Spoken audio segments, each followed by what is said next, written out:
आणि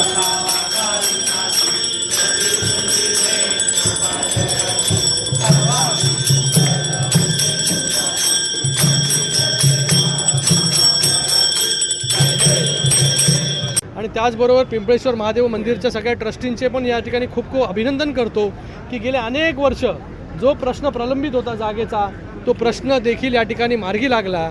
याच्यामध्ये ज्या ज्या लोकप्रतिनिधींनी त्याचबरोबर ट्रस्टींनी लोकांनी संघर्ष केला, योगदान दिलं, त्या सगळ्यांचं देखील खूप खूप अभिनंदन या ठिकाणी मी करतो आणि सगळ्यांचा धन्यवाद व्यक्त करतो। पिंपळेश्वर महादेव मंदिरामध्ये जेव्हा आता आम्ही पूजा अर्चा केली त्याच्यानंतर इकडे मी माझं भाषण केलं, ट्रस्टी सगळ्या ट्रस्टींनी मिळून जो तो सत्कार या ठिकाणी केला, तर तुम्ही मला वाटतं माझं भाषण नीट ऐकलं नाही।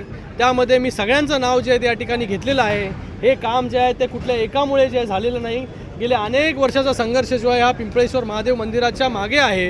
या सगळ्या प्रांगणाचं जी जमीन जी आहे ही मिळावी याच्यासाठी प्रत्येकाने या ठिकाणी जे आहे पंचकृषीमध्ये राहणाऱ्या प्रत्येक व्यक्तीचं योगदान जे आहे ते याच्यामध्ये आहे। आम्ही सगळे जे आहे निमित्त मात्र आहोत।